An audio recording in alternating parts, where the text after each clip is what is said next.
এখন থেকে আপনার প্রিয় সিরিয়ালগুলো ফ্রিতে দেখুন এক্সক্লুসিভলি শুধুমাত্র সান নেক্সটে। এখনই অ্যাপ ডাউনলোড করুন। Boss, good morning Krishnamani. Good morning sir. Final করে ক্যান্ডিডেটসকে দেখাও তাড়াতাড়ি। Okay sir.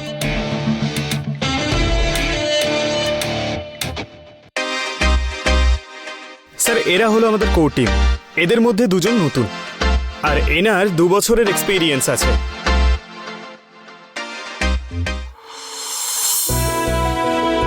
এনার নাম নন্দন। এনাকে টিম লিডার হিসেবে সিলেক্ট করেছি। ইনি খুবই ক্রিয়েটিভ পারসন স্যার। এনার কাজ করার প্রসেস খুবই ইন্টারেস্টিং স্যার। আরে ওইসব থাক, তার আগে আমার একটা ডাউট আছে। এই অ্যানিমেশন ফিল্ড কি এতই ড্রাই হয়ে গেছে কৃষ্ণমণি? আমি কিছু বুঝলাম না স্যার। আরে তুমি তখন থেকে শুধু ছেলেদের ফটোই দেখিয়ে যাচ্ছ। বলছি একটা মেয়ের ছবি নেই নাকি? আসলে আমার নিজেরই বোর লাগছে, তাই স্যার এই প্রশ্ন করছে। কি তাই তো বাস? সেটা না স্যার, আমি অনেক ফিমেল ক্যান্ডিডেটকেও ইন্টারভিউ করেছি। ওদের মধ্যে অনামিকা নামের একটা মেয়ে খুবই ভালো পারফর্ম করলো, কিন্তু নন্দনের সঙ্গে কম্প্যারিজনে নন্দন কিন্তু খুব বেটার পারফর্মার। অনামিকা নামটা তো খুব সুন্দর। ওই মেয়েটার রিজিউম থাকলে দেখাও তো। Sure sir.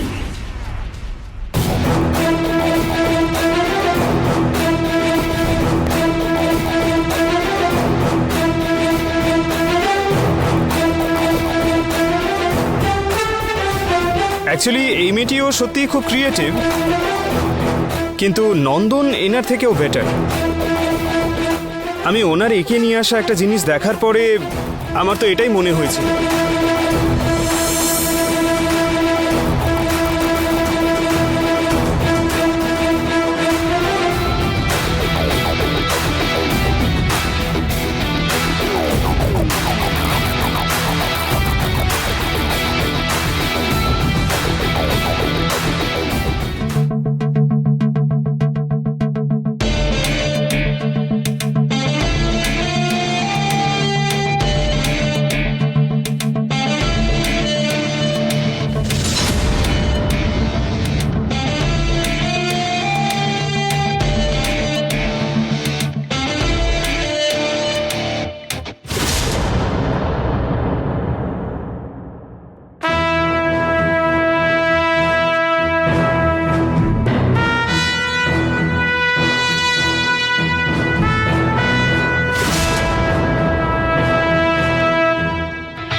কৃষ্ণমণি, হ্যাঁ স্যার। তোমার বলা ছেলেকে চাকরি দিলে ওটা আমাদের প্রজেক্টের জন্য প্লাস, কিন্তু এই মেয়েকে চাকরি দিলে এটা আমাদের প্রজেক্টের জন্য প্লাস হবে। স্যার, ওই ছেলেটি কিন্তু সত্যি খুব ক্রিয়েটিভ। থাক, ওটা ওর ক্রিয়েটিভিটি, কিন্তু এই মেয়েটা আছে না, এ ভগবানের ক্রিয়েটিভিটি। আমরা যদি একে সিলেক্ট না করি তাহলে ভগবানকে ইনসাল্ট করা হবে। এ বাবা, ভগবানকে ইনসাল্ট করা? স্যার, ভগবান চোখ কেড়ে নেবে। তাই স্যারের বলা মেয়েটাকেই আর কিছু না ভেবে তুমি গিয়ে কনফার্ম করে দাও। স্যার, ওই ছেলেটাকে মানডে থেকে জয়েন করার জন্য আমি মেইলও পাঠিয়ে দিয়েছি। ঠিক আছে, তাহলে এই মেয়েটাকে কালকেই এসে জয়েন করতে বলো। সিম্পল। হ্যাঁ ওকে স্যার। কৃষ্ণমণি, তুমি এসো। হ্যাঁ, okay sir.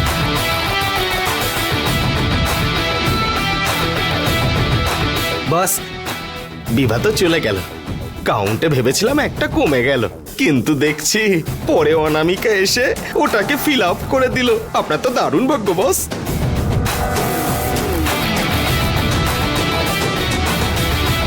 Anamika, I am waiting for you.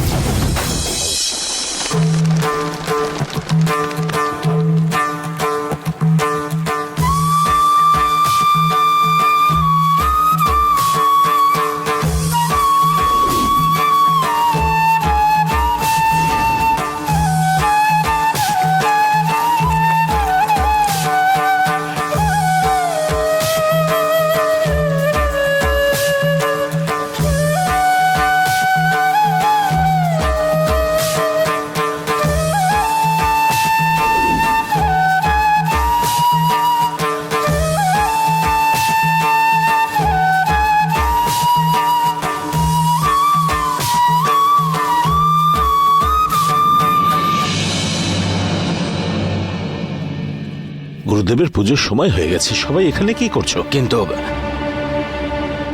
আজকে পরিস্থিতি দেখে পুজো হবে বলে মনে হচ্ছে না। এসব কি বলছো? এ মঠে এমন হয়েছে কোনোদিন?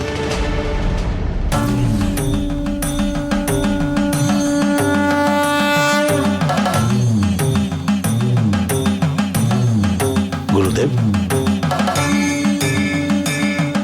গুরুদেব, গুরুদেব, 30 বছর হয়ে গেল আমি এই মঠে এসেছি। আজ পর্যন্ত আপনি কোনোদিন দেরি করে পুজো করেননি। এরা কি সব বলছে? কি হয়েছে?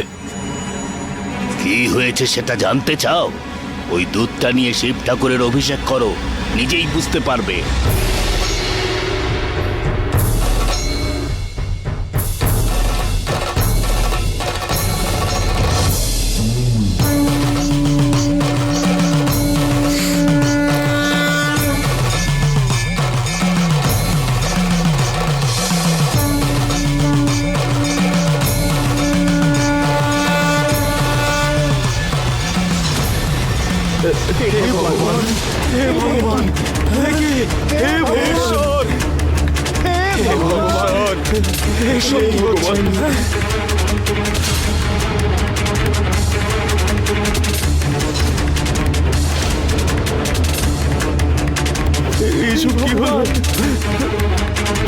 গুরুদেব, এতদিন তো এমন কোনো ঘটনা ঘটেনি। এর অর্থ কি? অনেক বড় একটা ভুল হয়ে গেছে। এত বছর ধরে অশুভ শক্তিদের হাতে না পড়ার জন্য বেঁধে রাখা আত্মাটাকে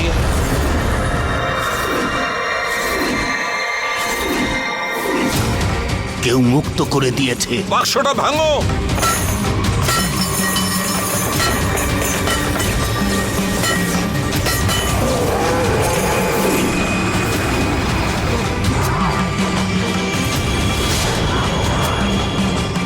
সত্যি?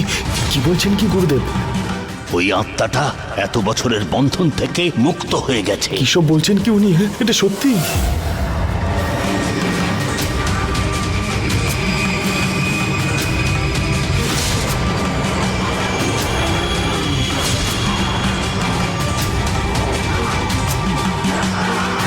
এটা তারই পরিণতি। গুরুদেব, কি বলছেন? হ্যাঁ তুলসী, এই পৃথিবীটাকে শয়তানের রাজত্বে পরিণত করবার জন্য কিছু ভয়ঙ্কর শক্তি চেষ্টা করে যাচ্ছে। ওই অশুভ আত্মাদের বিশেষ রাশিফলের হিসেবে 7টা আত্মা দরকার। এখনো পর্যন্ত 5টা আত্মা ওরা পেয়ে গেছে। 6 নম্বর আত্মাটাকে 200 বছর ধরে আমাদের পূর্বপুরুষেরা বেঁধে রেখেছিল। এখন ওই আত্মাটা ছাড়া পেয়ে গেছে। ওই ভয়ঙ্কর শক্তিটা মুক্ত হয়ে যাওয়ার পরিণতি এই ঘটনা।